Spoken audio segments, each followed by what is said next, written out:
So today we are embarking on a journey. We are right at the start of advanced trigonometry. And I raised the question the other day, you sort of started learning trig in year 9 and you're doing sine, cos, tan.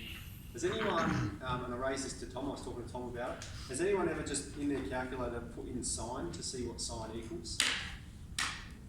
No? And no one's ever wondered what is sine, what is cos? We put this button in our calculator, Ada's nodding.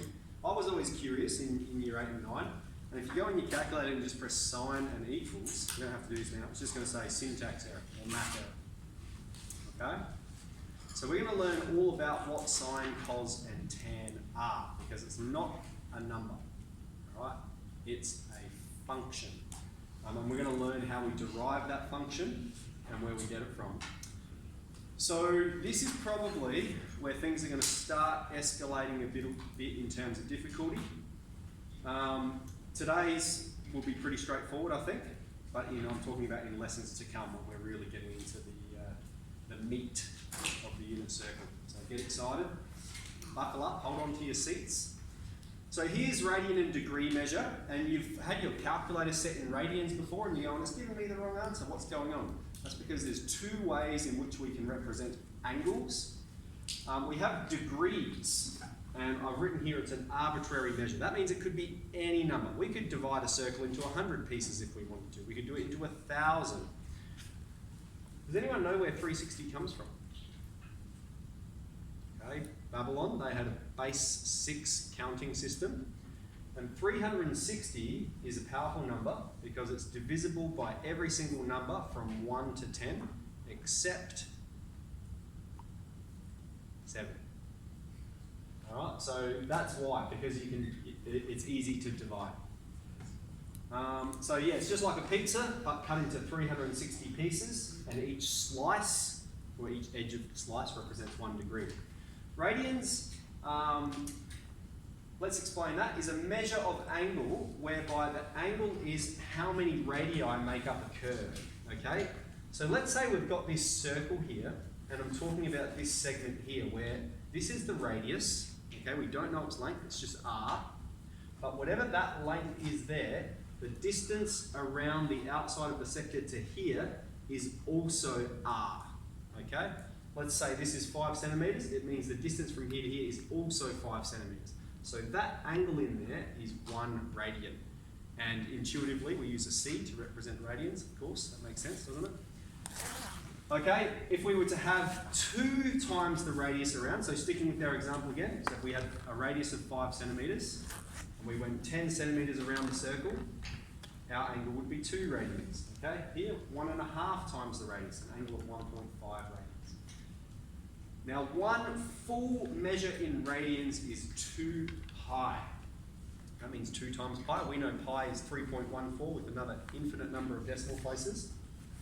And so 2 times 3.14, we've got 6.28 with an infinite number of decimal places. So that means a whole circle is 6.28 times the radius. Right? The whole way around the circle is 6 lots, 6.28 of whatever the radius is. And so we have 2 pi radians equals 360 degrees. Now we're going to be dealing a lot with pi, okay? But what you need to know is pi is just a number, okay? It looks confusing, but it is just a number. This is just a number, okay? And then we've got a nice formula there for converting from degrees to radians and radians to degrees. So let's leap into these examples. Here it says convert the following to radians. Now we're given them in degrees. And so we're just going to follow the formula. If we want to go from degrees to radians, we just need to multiply by pi on 180. Okay? Now I might do this one manually, just to reveal some fraction operations to you and show you that you can do them manually. But you can just crunch them on your calculator as well. So whenever we're multiplying fractions, all right, 90 by itself, that's 90 on top of 1. And whenever we're multiplying fractions, it's just the top times the top, divided by the bottom times the bottom. So we're going to have 90 pi on 180. And I think a simple way to explain this to you is 90 times pi. 180 is equal to 2 times 90, isn't it? All right? And then we can see we've got, excuse me, I've just whacked a pi there for no reason. can see we've got 90 at the top and 90 at the bottom. And so whenever we have the product, okay, it has to be multiplying at the top and the bottom. We've got 90 times pi and 2 times 90, we can just cancel them out. And so we're left with pi on 2. And if you put this in your calculator, it may be represented as half pi. All right? They mean exactly the same thing. Okay? Pi on 2. If you have 1 on 2 times pi, remember I've said when we're multiplying fractions, pi by itself is pi on 1. It's the top times the top on the bottom times the bottom. 1 times pi is pi, 2 times 1 is 2. All right? So it can be represented as pi on 2, it can be represented as half pi. Okay, so beware, you will see both. All right, 137 degrees, let's crunch this one on our calculator, times pi on 180. Let's crunch it. Do you have to convert to decimal? No, no. Let's, if you can, leave it in terms of pi. Yeah. Yep. Times pi on 180. And I've got 137 on 180 pi. All right. So I'll just talk about that because you can press the S to D button. I'm just going to bring up 2.391, 2.39 radians. Okay. This is what we call the answer expressed exactly. All right, and it's expressed exactly because it includes every single decimal place that will ever occur. All right, whereas here we've rounded it, and so it's less accurate. Now, generally with trig, we prefer to express all of our answers exactly. If we can, we prefer to express everything exactly. Particularly in senior years, like a good point to make about this is even rather than expressing things as decimals, we prefer fractions. Okay. Then convert the following to degrees. So this time we're going from radians to degrees. Now I should have a C here to tell you that that's radians, although it won't always be the case. Anything with a pi in it is radians. Okay? So we're going to have 5 pi on 4, and we're going to multiply that by 180 divided by pi. We'll just chuck that one in our calculator. 5 pi on 4. 225 degrees. All right, and then I've just got 4.2 radians. Okay, so same again, times by 180 on pi.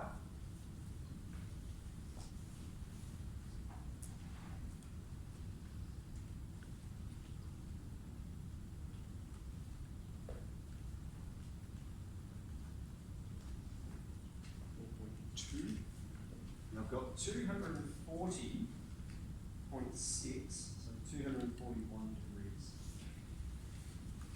All right, so that one wasn't popping out as a fraction or in terms of pi. Okay, is there anything else I want to say about this? No. All right, so I might spin this board around because I think we've finished with maybe still writing some stuff down from here. Okay, so what you've seen, I've handed out to you a blank circle, okay? And we're going to go into this in a moment, but what I'm going to get you to do is to fill it in. So we've got a circle, and you'll see there's the lines going outwards. There's a circle, and then there's a square, and then there's a set of coordinates. Blank. We're going to basically fill all of this in today. And I'll just explain the intervals for you. Alright, obviously we're starting here, alright, so we're starting on the x-axis and we're making our way anti-clockwise around the circle. This is an angle of 0 degrees, alright, and so obviously if we're trying to find the corresponding radians, it's going to be 0 times pi on 180, which is also going to be 0. So 0 degrees intuitively corresponds with 0 radians. Okay, the next interval is 30 degrees. Alright? So you can write that in the next section, 30 degrees. And when we put in our calculator, 30 times pi on 180, we're going to get 1 on 6 pi or pi on 6. Alright? I prefer to express it like this just because there's less writing. You're writing a whole less number. Alright, but if you want, you can write it like this as well. Either's fine. Okay? That's just my personal preference. Alright, so we've got 30 degrees corresponds with pi on 6. Okay, next we've got 45 degrees. Okay, I'm not going to do this conversion for you. I'm just going to show you the intervals that we're beginning with. 60 degrees, and then we've got 90 degrees. Okay? So, you're going to go the whole way around the circle, filling in the degrees first, and then filling in the corresponding radians. Alright? So after 90, it's going up to 120, and then it's going up to 90 plus 45. So 135. And so it's intervals of 30 degrees and 45 degrees the whole way around the circle. Any questions? Okay, so start filling them in, and once you're done, I've got a little thing for you to do, but we will come back all together in probably about 15 minutes, I think it might take, or 10 minutes. So let's crunch it out. So here we're going to get into filling in the rest of the unit circle. Okay, but what I'm going to do up here is I'm going to be talking and writing at the same time as I describe this. I'm going to leave it all up, so probably recommend that you just watch, absorb, and then you'll be able to write it down after and finish filling in your circle. Okay, so we have a circle drawn on the Cartesian plane. It has a radius of 1 unit, and the centre is right in the middle of the Cartesian plane there, the point of origin, 0, 0. Okay, let's just go to this point here. Remember, the radius is 1. Okay? What are the coordinates of this point here? X is 1, Y is 0. Okay? So you can put that on your unit circle right now. Alright? Okay, we can go the whole way around and do those 4 points. Alright? When we're talking about the topmost point here, we've got X is 0 and Y is 1. Okay, the radius of our circle is 1, so the distance there is 1. Over here we're going to have X is minus 1, Y is 0. And then down here we'll have X is 0, Y is minus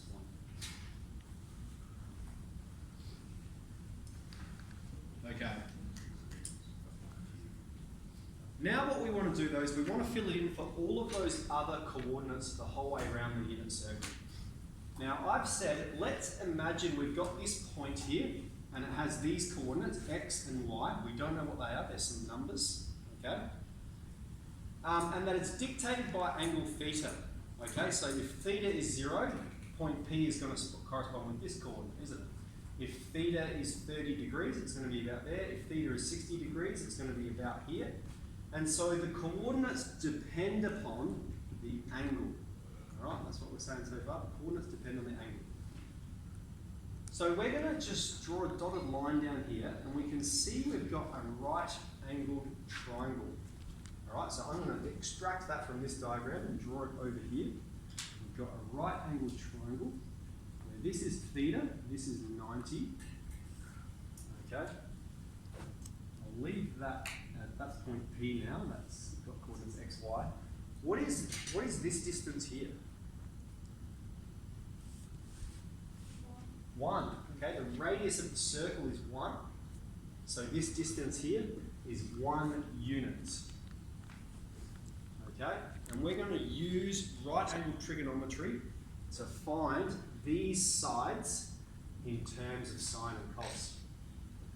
Now firstly, this has an x coordinate of x, okay, some value x, we don't know what it is, which means the distance from here to here is x, okay, from there to there, that's x, and from here to here, okay, how far does it go from the point of origin up? That's a distance of y, okay, whatever those numbers might be. We're going to find them out. Now let's label this right angled triangle. Let's get some multicolours going.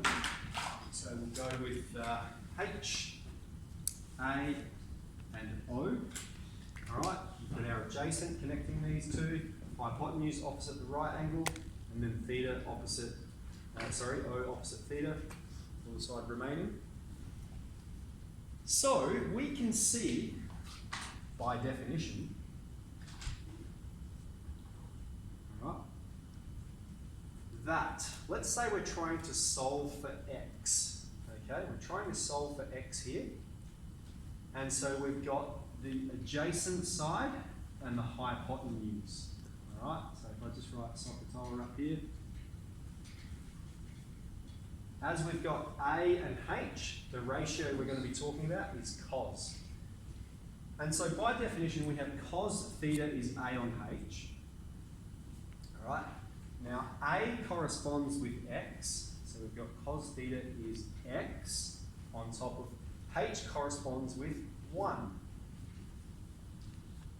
X, Nick, pay attention, man. This is important. We've got cos theta equals x. Okay, this is revolutionary because what this means is the x value of any point along the outside of your unit circle is dictated by cos theta. Okay? I'll come back and emphasize that in a sec. Let's look at y. Okay, and we can probably guess where this is going. If we want to find y, we've got O and H. So we're going to have sine theta is O on H. O corresponds with y. So we've got y on top of 1. And so the y value is sine theta. All right. So that means these coordinates, point P, is described with an x coordinate of cos theta and a y coordinate of sine theta.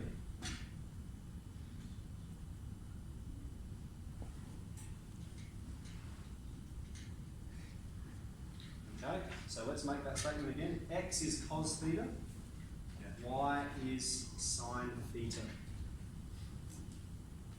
Okay.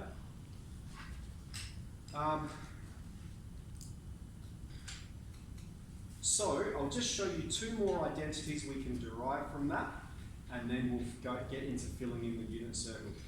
Okay. The first is tan theta. Okay.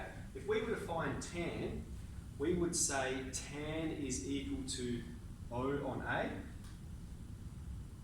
all right, which corresponds with y on x.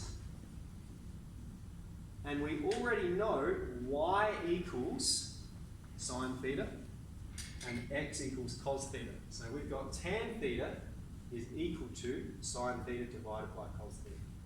Okay, so I'll draw a box around that. That's one important identity. The other is, we've got this right angled triangle. Here's theta, this is 1, and we found x is cos theta. Okay, so I'm just going to write this distance here is cos theta, this distance here is sine theta. Okay, just in terms of Pythagoras Theorem, cos theta squared plus sine theta squared equals 1. And so the technically correct way we write this is we write cos squared theta plus sine squared theta. The squared goes in between the cos and the theta. Okay, that's just equals, that should say 1 squared, which is 1. Okay, so this is our other identity. So we've derived two important identities there. Tan theta is sine theta on cos theta, and cos squared theta plus sine squared theta is 1. Okay, we're going to be coming back and using these a bit later on. But this is where we get them from. And we've got x is cos theta and sine theta. So now what you are going to do, the very first thing we're going to do is put our calculator in radians, because I want us to get competent at radians. The way we do that in RunMate is we go Shift, Menu, and we scroll down till we see where it says Angle. Hit the radian button. Everyone do that now. I'll come around if you're a bit stuck. It's rad. It's rad. Should I pause the video? Take 5 seconds. Okay, any issues? Okay, so then what you're going to do is you're going to go the whole way around your unit circle, and you need to find the x coordinate for every point and the y coordinate for every point. So let me get you started. Our first angle was 30 degrees, which corresponded with pi on 6. Okay? I've said put your calculator in radians. We're getting used to using radians. That means to find this x coordinate and the y coordinate. Remember the x coordinate equals cos of the angle. Okay? The angle here in radians is pi on 6. So what you're putting in your calculator is cos of pi on 6. Okay, let's all put this in now. Cos of pi on 6. We've got a calculator in radians. Let's see what comes up.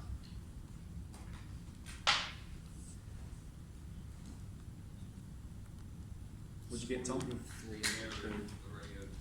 Excellent. Okay, root 3 on 2. Okay, so you've got the x coordinate at that point. This is what you're writing in. X is root 3 on 2. Okay, I don't need to see cos of pi on 6. I know that's how you calculate it. I need to see the number that corresponds with it. Okay. Then to find the y coordinate. All right. Well, y is sine. So we're going to go y equals, the y coordinate is sine of pi on 6. Okay. We put that one in, half. All right. So that means the first set of coordinates, just make a bit of space here on my whiteboard. What we should have filled in there should look like this. It's listed these empty spaces for you. X is root 3 on 2, y is half. Okay? Go the whole way around the circle, get it filled in. Yeah, we can press pause now, mate. Or stop.